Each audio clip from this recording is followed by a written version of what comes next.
Jörg Jacobi embarks on yet another trip out to inspect the port perimeter. He's a civil engineer, and the new deepwater port is his baby.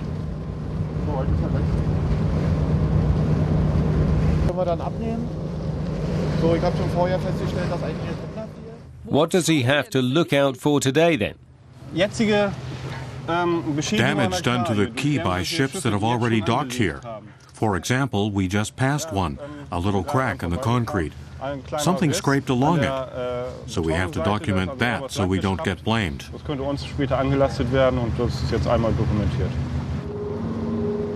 It's his final inspection trip. The quay has to be completed today. Jörg's employer is the port operator Eurogate. He's waiting for some freight from China. The huge container cranes have arrived 2 hours ahead of schedule. Jörg has to go back to the quay wall. The port is the size of 500 soccer fields. The cranes set sail from Shanghai some 2 months ago. They cost 6 million euros apiece. Their extended arms are used to load and unload containers from the largest ships on the world's oceans. Container cranes are the key, where Eurogate makes its money. They cost quite a bit, and they've had a long and risky journey from China. Now we've finally reached our objective. These cranes weigh almost 2,000 tons. The position is not correct. Yes, because crane 4 is the first crane we will offload. Okay. So we have to move the ship to the south side with our offload engineer. Okay. Yeah, he just arrived this morning. All the unloading and testing will take weeks. The cranes have to be up and running by August, when the port is formally opened. The port project is costing a total of 1 billion euros.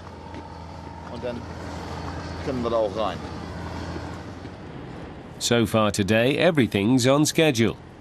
Jörg's next job is to lower himself down a shaft, taking him to the port's drainage system. This is where the rainwater will drain off.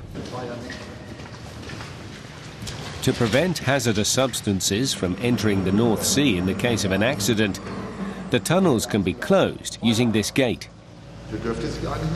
Inevitably, there are still teething problems. But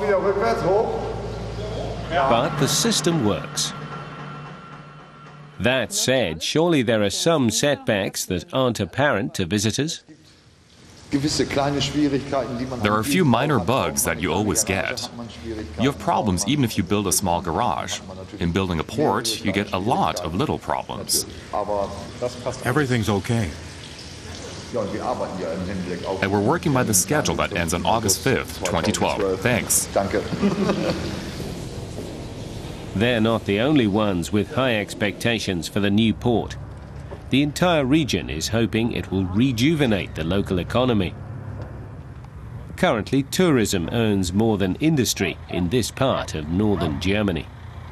It's bound to be of huge financial importance. There's nothing else here. There will be new jobs and big companies setting up operations here. We just hope the figures are right. Everyone's gearing up for the demand and the competition. Other established ports like Hamburg are also seeking to profit from the growth in freight traffic. Except the water is far deeper here. The really big container ships can even dock at low tide. What does Jörg think it will be like in 5 years? In 5 years there will be 16 container cranes and container blocks stacked up 3 tiers high. The lights will be on. Up here there will be a conveyor system carrying containers ashore. Straddle carriers will be used to transport the containers from A to B before shipment. In 5 years, this place will be bustling with life. And